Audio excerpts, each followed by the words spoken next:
প্রিয় বন্ধুরা, সবাই কেমন আছেন? আজকে আপনাদের সাথে আমি এই ব্যাটারির বিষয়ে শেয়ার করব। আর এই ব্যাটারি হলো হেমকো আইপিএস এর ব্যাটারি।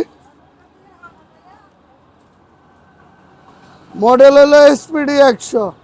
আর যে ভদ্রলোক ব্যাটারিটা কিনছিল 5/2/2025 তারিখে। ব্যাটারির বয়স কিন্তু বেশি দিন না, 10 মাস 18 দিন ব্যাটারির বয়স। যাই হোক, এই ব্যাটারি উনি বলছে যে ওনার আইপিএসে ব্যাকআপ দেয় না।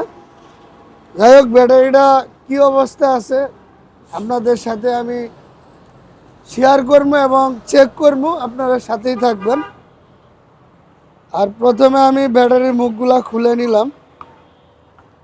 এখন আমি প্রথমে যে কাজটা করব, অ্যাসিডের গ্র্যাভিটিগুলো মাপবো। অ্যাসিডের গ্র্যাভিটি ঠিক আছে কিনা। অ্যাসিডের গ্র্যাভিটি যদি 1250 থাকে সবগুলা সেলফে, তাহলে অ্যাসিডের গ্র্যাভিটি ঠিক আছে। তারপরে আমরা লুড চেক করব। লুড যদি 9-এর ওভার থাকে ভালো আছে, 9-এর নিচে থাকলে ব্যাটারির সমস্যা থাকতে পারে বা লুড কম আছে। যাই হোক, প্রথমে আমরা অ্যাসিডের গ্র্যাভিটিগুলো চেক করি কি অবস্থা আছে।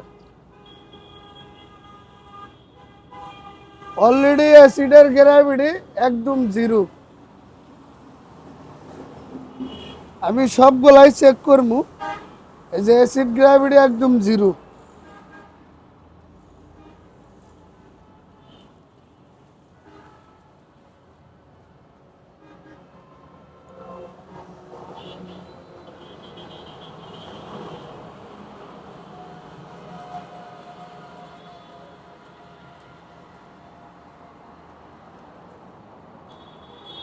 আমি 6টা ঘর অ্যাসিড গ্র্যাভিটি চেক করলাম।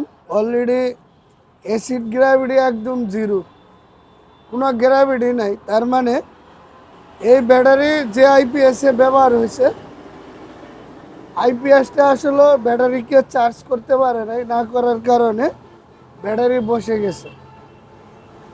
যদি আইপিএস থেকে ব্যাটারিতে চার্জ না হয় তাহলে ব্যাকআপ দিবে ভাই বলেন? কোনো মতেই ব্যাকআপ দিবে না।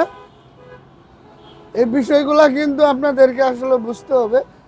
আর যেহেতু অ্যাসিড গ্র্যাভিটি নীল, ওই ক্ষেত্রে আমাদের এই মেশিন দিয়ে লুড চেক করার কোনো প্রয়োজন আসে না, কারণ এখন লুড চেক করলে লুডে কম দেখাবে। যদি অ্যাসিড গ্র্যাভিটিগুলো পারফেক্ট থাকতো তাহলে আমরা লুড চেক করতাম। এখন আসলে লুড চেক করে লাভ নেই। যে আইপিএসটা ব্যবহার হয়েছে এই আইপিএসের সমস্যা আছে। আইপিএস থেকে ব্যাটারিতে চার্জ না হওয়ার কারণে ব্যাটারি বসে গেছে। ব্যাটারি 100% ঠিক আছে। এই ব্যাটারি পরিপূর্ণভাবে চার্জ করে যে আইপিএসে ব্যবহার হয়েছে আইপিএসটা চেক করতে হবে, ঠিক করতে হবে। পরে এই ব্যাটারি লাগাই দিলে পুনরায় আগের মতন আবার চলবে। আসলে এই বিষয়গুলো আপনাদের বুঝতে হবে, ব্যাটারি কোনটা ভালো বা কোনটা খারাপ। সবাই ভালো থাকবেন, ধন্যবাদ।